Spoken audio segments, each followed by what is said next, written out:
1960s arrived in Texas with several signs that something different was in store for the Lone Star State. Groovy. Senator Lyndon Baines Johnson ran for president in 1960, but lost the nomination to Senator John F. Kennedy of Massachusetts. Facing a tough race against Republican challenger Richard Nixon, Kennedy turned to Johnson to serve as his running mate. The addition of the Texan helped the Democrats squeeze out a victory, and Johnson became vice president. Good evening, my fellow citizens. Kennedy, the youngest man to ever be elected president, promised an era of new frontier. We have liftoff. Things would be different, he promised, from race relations to technology. Johnson's replacement in the Senate was Republican John Tower. Clearly a new political wind was blowing across Texas.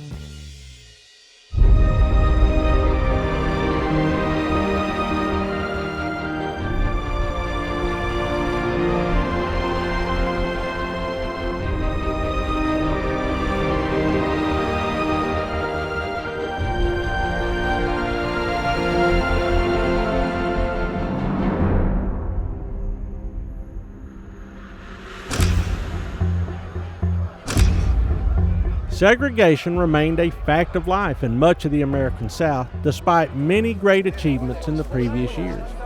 Students and civic activists remained eager to hurry the process along. Groups staged countless efforts at peaceful resistance, including sitting in whites-only designated sections of restaurants, theaters, and public transportation. Businesses had to choose between the disruption of protest or the anger of whites who opposed this move towards racial equality. Most store owners quietly followed their economic interest and allowed blacks to shop, sit, or eat wherever they liked. While life on Earth was changing, space also beckoned. The National Aeronautic and Space Administration, NASA, chose to locate the Manned Spaceflight Center in Clear Lake, south of Houston. Picked out of 23 possible sites across the nation, Texans in key Washington positions helped get their state chosen. One of the salient features of the Houston area that made it a good home to America's emerging space program was its well-trained workforce and its institution of higher learning. Rice University, although segregated at the time and therefore ineligible for federal contracts, rose to the challenge. Rice University stands at the crossroads, attorney Tom Martin Davis argued in a suit to integrate the school. It can go to the moon, or it can return to the 19th century. The school indeed opened its doors to all students. As a result of this progressive vision, one of the first words spoken from the moon would be Houston. Houston, Tranquility Base here. The Eagle has landed.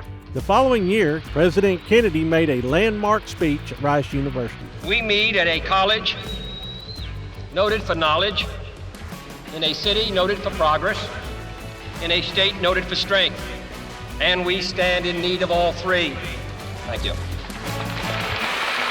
Many Texans stood ready to lend a hand, but not everyone in the state shared the young president's enthusiasm for change. It ought to be possible for American consumers of any color to receive equal service in places of public accommodation. There were also new landmarks and new technology in Texas. A cluster of 12 intercontinental ballistic missile silos, or ICBMs, ringed Dyess Air Force Base and the city of Abilene, ready to launch a nuclear counterstrike should the Cold War turn hot. Other innovations also blossomed across the state. Texas Instruments of Dallas invented the integrated circuit, which would make modern computers possible, while Texarkana native and Dallas entrepreneur Ross Perot launched information technology business Electronic Data Systems. These were not the only new frontiers beckoning. President Kennedy appointed Texas State District Judge Sarah T. Hughes of Dallas to the federal bench, making her the first female federal judge in the state.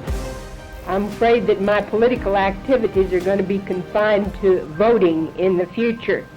Certainly a federal judge should not participate in political activities. Henry B. Gonzalez of San Antonio became the first Texan of Mexican heritage elected to Congress. The face of Texas was changing, and the future looked bright. And from the crew of Apollo 8, we close with good night, good luck, a Merry Christmas, and God bless all of you on the good earth.